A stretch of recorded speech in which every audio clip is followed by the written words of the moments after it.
নারায়ণগঞ্জের ২৫০০ আর্সেনিক মুক্ত পানি সরবরাহ প্রকল্পে স্বেচ্ছাচারিতার অভিযোগ উঠেছে। বছরের পর বছর আবেদন করেও কোথাও মেলেনি পাম্প, আবার কোথাও একাধিক পাম্প বসানো হয়েছে পাশাপাশি। অনেক স্থাপনায় পড়ে আছে অচল, চুরি হয়ে গেছে সরঞ্জাম, আবার কোথাও সব কাজ সম্পন্ন না হয় পাম্প চালুই হয়নি।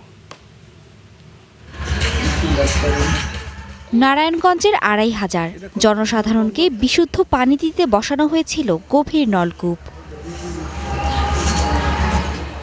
কয়েক মাসের মধ্যেই অকেজো হয়ে পড়ে কিছু নলকূপ, চুরি হয়ে গেছে বিভিন্ন সরঞ্জাম, কোথাও জমেছে আবর্জনার স্তূপ।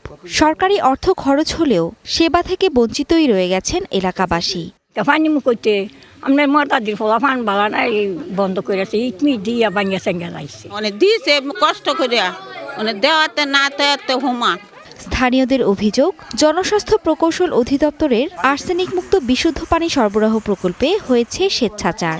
অপ্রয়োজনীয় স্থানে বসানো হয়েছে নলকূপ, করা হয়নি রক্ষণাবেক্ষণের ব্যবস্থাও।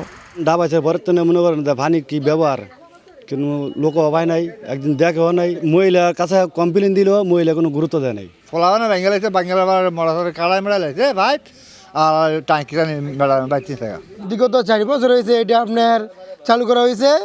আমার মাথা যদি এই মাথা থেকে এই মাথা পর্যন্ত কোনো মায়া মহিলা এবং পুরুষ বলতে পারতো না যে সাইকেল পানি খাইতে বলছে, খাইতে কইরা।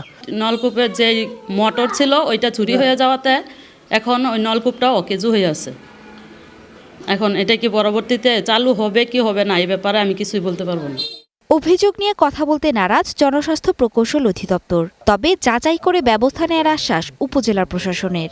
এটা নিশ্চিত করব যাতে যারা পাওয়ার যোগ্য, যাদের দরকার, এবং যাতে একটা লোকালয় উপকৃত হয়, এরকম জায়গাতে টিউবওয়েল হোক, সাবমার্সিবল হোক, আমরা এটা দেবো। একটু জেনে দেখি, জেনে যদি এরকম আমাদের কাছে প্রতীয়মান হয়, সেক্ষেত্রে ওনাদের যে কনসার্ন অথরিটি রয়েছে, ঊর্ধ্বতন অথরিটি, আমরা তাদেরকে অবহিত করব। নিরাপদ পানি সরবরাহে প্রায় 1000 ফুট গভীরতায় বসানো হয় পাম্পগুলো। Desk report, star news.